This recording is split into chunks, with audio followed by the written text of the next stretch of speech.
నమస్కారం, welcome to I dream. ధర్మ మార్గం విత్ విజిత కార్యక్రమానికి స్వాగతం. ప్రస్తుతం మనతో పాటు ఉన్నారు ప్రముఖ ఆధ్యాత్మికవేత్త లక్ష్మీ నరసింహస్వామి ఉపాసకురాలు శ్రీమతి శ్రవంతి గారు. ఇప్పుడు వారితో మాట్లాడదాం. నమస్తే మా. నమస్తే అమ్మా. అమ్మ, సంక్రాంతి రాబోతోంది. సంక్రాంతి అనగానే 3 రోజుల పండగగా జరుపుకుంటాము. భోగి, సంక్రాంతి, కనుమ. అవును.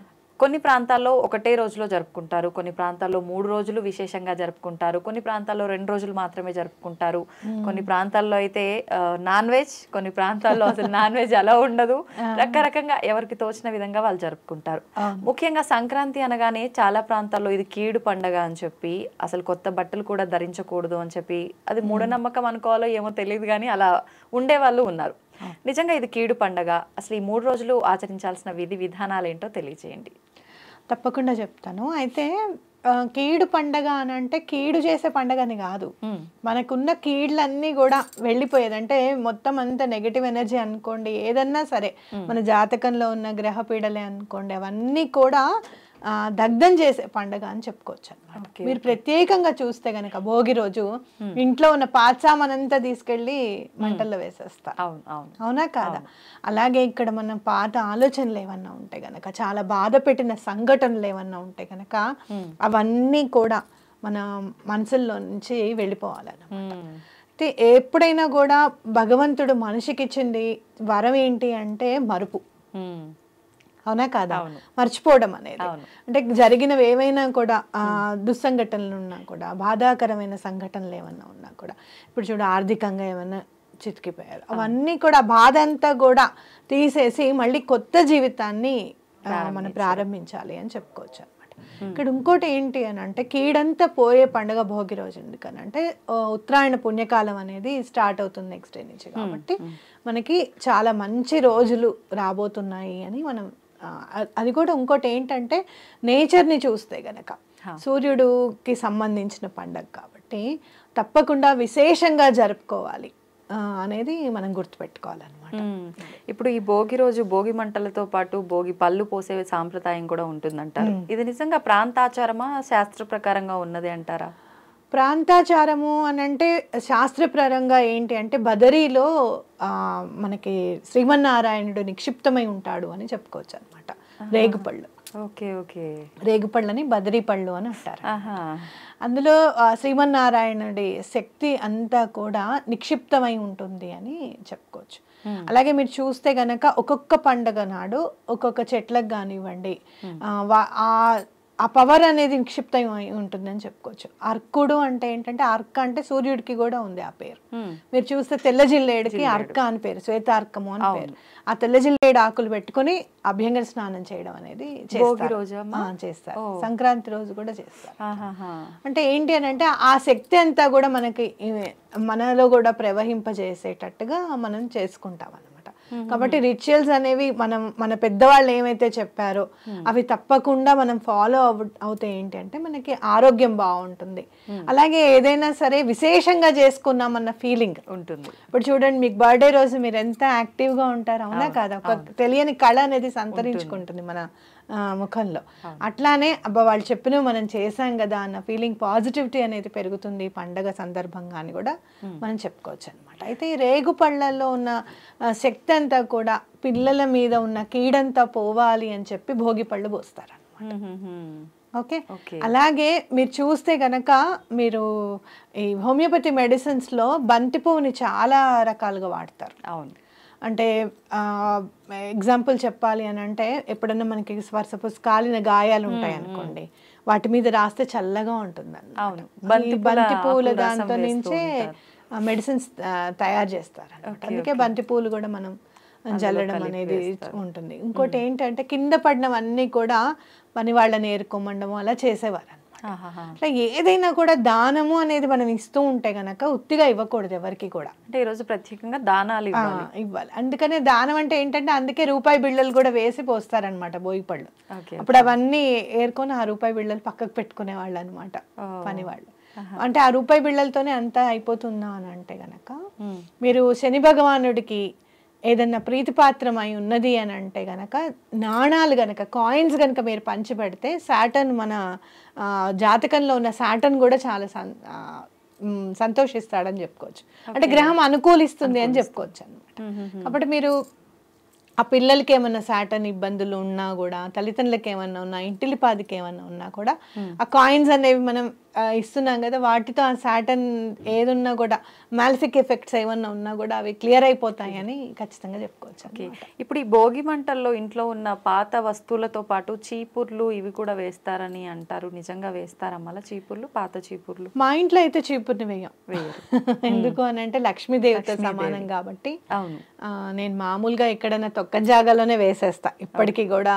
డస్ట్ వాళ్ళకి కూడా నేను ఇవ్వను. చెత్త తీసుకుని వాళ్ళు వస్తారు కదా మనకి, వాళ్ళకి కూడా నేను ఇవ్వను. ఎక్కడన్నా చెట్ల దగ్గర పెట్టేస్తాను అనమాట. కాబట్టి అట్లాంటివి ఏం వేయకూడదు. మామూలుగా విరిగిపోయిన బల్లలు కానివ్వండి, ప్లాస్టిక్ సామాన్లు కూడా వేయకూడదు. పాత వస్త్రాలు అవన్నీ కూడా వేస్తారు. జనరల్ గా మాకేంటంటే చెక్క సామాన్ వేసేవాళ్ళు ఎక్కువగా. ఇది పనికి రాదు అని అనుకున్నప్పుడు ఆ చెక్క సామాన్ వేయడం అని, విరిగిపోయినవి అవి పెట్టేవాళ్ళని, అవి వేయడం అనేది ఆనవాయితీగా ఉంటుంది. Okay okay. అయితే ఈ భోగి మంటల్లోనే వేడి నీళ్ళు కాచుకొని స్నానం చేయటము ఇది కూడా ఉంటుందమ్మా? లేదు, పొద్దున్న పూట చలి కాచుకోవడం. చాలా చల్లగా ఉంది, పిల్లలు లేవరు కదా, అందులో సెలవులు పండగ అనేసరికి నెమ్మదిగా లేద్దాంలే అని అనుకుంటారు కదా. అట్లా కాకుండా తెల్లవారుజామునే మంట పెట్టి అక్కడ కాచుకుందాం అని చెప్పి పిల్లల్ని తీసుకొని వచ్చి చలి కాచుకుని ముగ్గులు వేసేవాళ్ళు ముగ్గులు వేసుకుంటూ, అలాగే నిజంగా గోమాతకు కూడా చాలా పెద్ద పీట వేసాము. గొబ్బెమ్మల్ని చక్కగా ఆవు పేడతో తయారు చేయడము. మేము ఎక్కువ చేసామంటే మేము ఎక్కువ చేసామని చెప్పి చెప్పుకునే వాళ్ళం. ఊరెళ్ళకపోయినా కూడా లైన్ అంతా కూడా ముగ్గులే అనమాట. నాకు ఇప్పటికీ గుర్తు, పెద్ద పెద్ద కార్లు అవి కూడా చివరికి ఆపుకొని వచ్చేవాళ్ళు. వాళ్ళు కూడా ముగ్గులు పాడైపోకుండా తొక్కుతాం పాపం, రాత్రంతా కూర్చుని వేసారు పిల్లలు అని చెప్పి. ధనుర్మాసం అనేది స్టార్ట్ అయిపోతుంది కదా, డిసెంబర్ 15 నుంచి స్టార్ట్ అయిపోతుంది. ఈ నెల రోజులు కూడా ధనుర్మాసం ముగ్గులు అని. పెద్దవాళ్ళేమో మాకేమో ఈ 4 వేళ్లతో వేయడం వచ్చేది కాదు. ఇప్పుడు అంతే ఇట్లా అంటే గీతలు పడిపోయేది వస్తుంది. అబ్బా ఎంత అదృష్టమా అనుకున్నాను. ప్రతి లైన్ జాగ్రత్తగా వేసుకున్నా అలా వేసినట్టుగా వచ్చేది కాదు. వాళ్ళు అలా పెద్దవాళ్ళు మా ముందు ఇలా ఫ్రీగా వేసేస్తుంటే అలా చూస్తూ కూర్చునే వాళ్ళం. అలా ట్రై చేస్తే వస్తుంది అనేది మా అమ్మ. ఇప్పుడు వచ్చిందా అమ్మ మరి? అలా ట్రై చేస్తుంటే వచ్చేస్తుంది. అయితే మరుసటి రోజు మకర సంక్రాంతి. ఈ రోజు మనం ఆచరించాల్సిన విధానాలు ఏంటి? మీరు ఏం పని చేసినా చేయకపోయినా గోధుమలు ఏమైనా సరే కొంచెం ఎవరికన్నా బ్రాహ్మడికి కానివ్వండి, తెలిసిన వాళ్ళకి ఎవరికన్నా కానివ్వండి, దాన్ని ఇవ్వడం చాలా మంచిది. ఎవరైనా సరే ఎవరైనా సరే. ఎందుకు అంటే సూర్య భగవానుడికి గ్రాటిట్యూడ్ చూపించే సందర్భంగా మనం ఈ పండుగని చక్కగా వినియోగించుకోవచ్చు అనమాట. ఎందుకు అనంటే ఎవ్వరు వచ్చినా రాకపోయినా, ఎవ్వరి కోసం తన గమనాన్ని ఆపకుండా స్వామి ఎప్పుడు నిరంతరాయంగా ఆయన పని ఆయన చేస్తూ మనకి జీవాన్ని ఇచ్చి పెంచి పోషిస్తున్నారు చూసారా. దానికోసం గ్రాటిట్యూడ్ చూపించాలి. మనం ఏమన్నా చెయ్యాలి సూర్య భగవానుడికి అనుకుంటే గనక రథసప్తమి ఒకటి ఇంపార్టెంట్ మనకి. ఇప్పుడు ఏంటంటే ఆయన గమనాన్ని మారుస్తున్నాడు ఉత్తరం వైపు కాబట్టి, పుణ్యకాలం వైపు మనం నడిపిస్తున్నాడు కాబట్టి తప్పకుండా గోధుమలకి సంబంధించింది ఏదైనా పిండి వండి, అంటే పూరీలు కానివ్వండి, చపాతీ కానివ్వండి చేసి కొంచెం గోధుమ నూకతో ప్రసాదం చేసి అది పంచిపెడితే కూడా చాలా మంచిది అనమాట. ఏదైనా ఆలయంకి మనం చేసుకొని తీసుకెళ్ళామంటే అందరికి ప్రసాదంగా ఇవ్వచ్చు. ఇది బెటర్ ఆప్షన్. చాలా చాలా మంచిది. అయితే నేను ఒక 5-6 years బిఫోర్ చేశాను. నేను నాట్ 8 years బిఫోర్ చేశాను ఇదే. కానీ అప్పుడు చేసినప్పుడు చాలా కష్టాల్లో ఉన్నాను. ఇచ్చిన తర్వాత మొన్న నాకు ఈ మధ్య గుర్తుకొచ్చింది, అలాంటివన్నీ ఫాలో చేశాం కాబట్టి ఎంత కష్టం ఉన్నా కూడా, జనరల్గా కష్టం ఉన్నప్పుడు మన మనసంతా దాని మీదే ఉంటుంది. ఏం పని చేయబుద్ధి కాదు, భగవంతుడి దగ్గర కూర్చోబుద్ధి కాదు, ఏదైనా చదవమంటే చదవాలనిపించదు, ఇలాంటివన్నీ ఉంటాయి. కానీ అవన్నీ పక్కకు పెట్టేసి వాళ్ళ పండగ ఏదున్నా ఏది లేకపోయినా ఆయన అయితే ఆయన టైంకి ఆయన వచ్చేస్తున్నాడు కదా సూర్యుడు. అప్పుడు నేను అనుకున్న మాట ఇదే, ఆయనకి ఏదైనా చేయాలి మనం, సరే ఇది చేస్తే మంచిది అంటున్నారు కదా ఇది చేద్దాము అని చెప్పి చేయడం.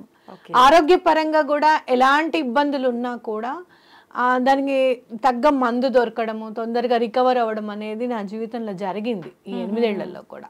బాగుండకుండా ఎవరికి ఉంటుంది చెప్పండి. కాబట్టి మనకి ఆరోగ్యం ఉంటే అన్నీ ఉన్నట్టే, అవునా కదా. ఇప్పుడు మన దగ్గర డబ్బులు లేకపోవచ్చు, కానీ కష్టపడాలి అంటే ముందు ఆరోగ్యం సహకరించాలి. కాబట్టి ఆరోగ్య ప్రదాత కాబట్టి సూర్య భగవానుడు ఇవాళ నుంచి ఎవరైనా సరే అర్ఘ్యం ఇవ్వడం అనేది అలవాటు చేసుకోవడము, అలాగే గోధుమలకు సంబంధించింది ఏదైనా కూడా దానం ఇవ్వడము, అలాగే గోధుమ రంగు సంబంధించిన బట్టలు వేసుకోవడము, అట్లాంటివి చేస్తే చాలా మంచిది అన్నమాట. ఆ రోజున కూడా సూర్యుడికి అర్ఘ్యం ఇవ్వాలా? ఆ రోజు కంపల్సరీగా ఇవ్వాలి. మీరు ప్రతిరోజు అలవాటు చేసుకోండి, పిల్లలకి అలవాటు చేయండి. సూర్యుడికి అర్ఘ్యం ఇవ్వడం అనేది పిల్లలకి అలవాటు చేయండి. చాలా మంది నాతో చెప్పే మాట ఏంటో తెలుసా, అర్ఘ్యం ఇస్తే కింద వాళ్ళు గొడవ చేస్తున్నారండి, బాల్కనీ నుంచి వాటర్ పడుతున్నాయని. ఒక బకెట్ పెట్టుకొని ఆ బకెట్ లో పోయండి. ఓకే, అవి మళ్ళీ చెట్లకు వినియోగించుకోవచ్చు, ఏం తప్పేం లేదు. ఓకే ఓకే ఓకే, ఇది అట్లా మనం ఏదైనా చెయ్యాలి ఖచ్చితంగా అనుకుంటే మనకు ఒక దారి అనేది కనిపిస్తుంది. కాబట్టి ఇది ఖచ్చితంగా చెయ్యాలి. పిల్లలకి డిసిప్లిన్ అలవాటు అవ్వాలి అని అంటే సూర్యుడి ఇన్వాల్వ్మెంట్ చాలా ఉండాలి. ఓకే, కనుమ రోజు గోవులను పూజిస్తారని అంటారు. ప్రత్యేకించి కనుమ రోజు గోవులను ఎందుకు పూజించాలి? ఇంకొకటి, ఆ రోజు ప్రయాణం కూడా చేయడానికి పనికిరాదు కనుమ రోజు అని అంటుంటారు. ఇది వాస్తవమేనా? ఎందుకు అని అంటే అసలు యాక్చువల్గా నిజంగా చెప్పాలి అని అంటే సూర్యనారాయణ ఆయన విష్ణుమూర్తి స్వరూపమే, లక్ష్మీదేవి కూడా అభేదం. అందుకనే మనకి ధాన్యలక్ష్మి రూపంలో ధాన్యం ఇంటికి వస్తే అమ్మవారిని కూడా చక్కగా పూజించుకుంటాం. ఏ ధాన్యం అయితే రావడానికి మనకి ఇంటికి రావడానికి ఇప్పుడు యూజ్ అయ్యేదేవి ఎద్దులు, మన పాడే కదా. కాబట్టి వాటికి కూడా మనం గ్రాటిట్యూడ్, మీరు చూస్తే సనాతన ధర్మం అంతా కూడా ఎక్కువ గ్రాటిట్యూడ్ మీదే ఫోకస్ పెడుతుంది. ఎవరైనా వచ్చినప్పుడు భోజనము అని అడిగినప్పుడు తప్పకుండా ఇవ్వు, అన్నదానం చెయ్యి, లేకపోతే విద్యాదానం చెయ్యి, ఇలాంటివన్నీ కూడా సనాతన ధర్మం. మీరు పండుగల్లో చూస్తే ఋషులు మునుల ఈ రోజున ఇది ఇంపార్టెన్స్ సిగ్నిఫికెన్స్ ఇచ్చాక కూడా జస్ట్ ఫాలో అవ్వడానికి మనకి బాధ, ఎవరు చేస్తారులే, ఎన్నో ఏళ్ల నుంచి చేస్తూనే ఉన్నానులే అని అనుకుంటాం మనం. కానీ నువ్వు చేస్తావు, కానీ ఈ 2025 అయితే మళ్ళీ రాదు కదా, నెక్స్ట్ 26 వస్తుంది కదా, ఈ రోజు ఎప్పుడుదప్పుడే. కాబట్టి పశువుల్ని కూడా చక్కగా అలంకరించి అవి కూడా మన ఇంట్లో భాగస్వాములు అని చెప్పి వాటికి కూడా మనం ఒక గ్రాటిట్యూడ్ చూపించినట్టుగా మనం భావించవచ్చు అనమాట. అయితే కనుమ రోజు కదలకూడదు అని అనుకుంటే గనక ఇంట్లో అంతా పండగ అంతా ఉంటుంది, వాళ్ళకి ఒక సెలవు అనేది ఇంపార్టెంట్ కదా. అటు వాడికైనా కానీ ఇంట్లో పనిచేసే వాళ్ళకి కానివ్వండి, ఇంపార్టెన్స్గా సెలవు ఖచ్చితంగా ఇవ్వాలి అని చెప్పి రావద్దు, కదలద్దు అని చెప్పారేమో. కనుమనాడు కాకైనా కదలదు అని అంటారు అన్నమాట. అందుకని అన్నారేమో అని నా భావన. ఓకే అమ్మ, గత సంవత్సరం సంక్రాంతి సమయంలో తీసుకుంటే ఆడపడుచుల ఒకరికొకరు గాజులు పెట్టించుకోవాలని చెప్పి, అక్క చెల్లెలు ఒకరికొకరు గాజులు పెట్టించుకోవాలని, లేదు అంటే ఒక్క కొడుకు ఉన్న వాళ్ళు టవల్ కప్పాలని, ఇలా రకరకాలుగా, లేదు అంటే కీడు వాళ్ళకి అని చెప్పి రకరకాలుగా చెప్పడం జరిగింది. కొన్ని ప్రాంతాల్లో ఇవన్నీ ఆచరించారు కూడా.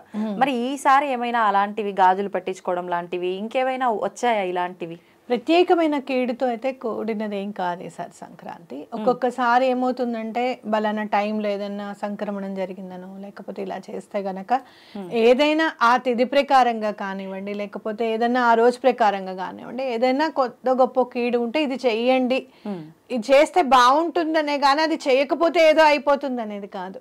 ఇప్పుడు గాజులే ఇమ్మన్నారు, ఆడపడుచుకి ఏమవుతుంది? అవునా కాదా? ఎక్కడో ఉన్నారు అనుకోండి, ఫర్ సపోజ్ మీ ఆడపడుచు ఎక్కడో ఉన్నారు, వదినా నేను ఇవ్వలేకపోతున్నాను, ఇగో ఈ 500 వేస్తున్నాను వదినా, మీరు కొనుక్కొని మీరు వేసుకోండి మేము ఇచ్చినట్టు, అంటే ఆ అమ్మాయి ఎంత హ్యాపీగా ఫీల్ అవుతుంది, నన్ను గుర్తు పెట్టుకున్నారు అని చెప్పి. కాబట్టి ఏదైనా కూడా మన ఆ బంధాలని ఇనుమడింపు చేసే విధంగా ఏదన్నా ఉంటే కనుక ఖచ్చితంగా చేసుకోవచ్చు. కాకపోతే చేయకపోతే అమ్మో ఏదో అయిపోతుంది అనేది మాత్రం భయపడకూడదు అనమాట ఎప్పుడు కూడా. అది సంతోషం అమ్మ, చాలా మంచి విషయాలు తెలియజేశారు. నిజంగా ప్రతి ఒక్కరిలో సంక్రాంతి అనగానే కీడు, నిజంగా ఏదో జరిగిపోతుంది మాకు ఈ భయంలో ఉండిపోతారు. అవును, నిజంగా అది మనలో ఉన్న కీడుని తీసేసేది చాలా మంచి రోజు. ఉత్తరాయణ పుణ్యకాలానికి ఆద్యం చక్కగా, అలాంటప్పుడు ఆ పండగ మంచిదే అవుతుంది కానీ చేయడానికి అవుతుంది. ధన్యవాదాలు.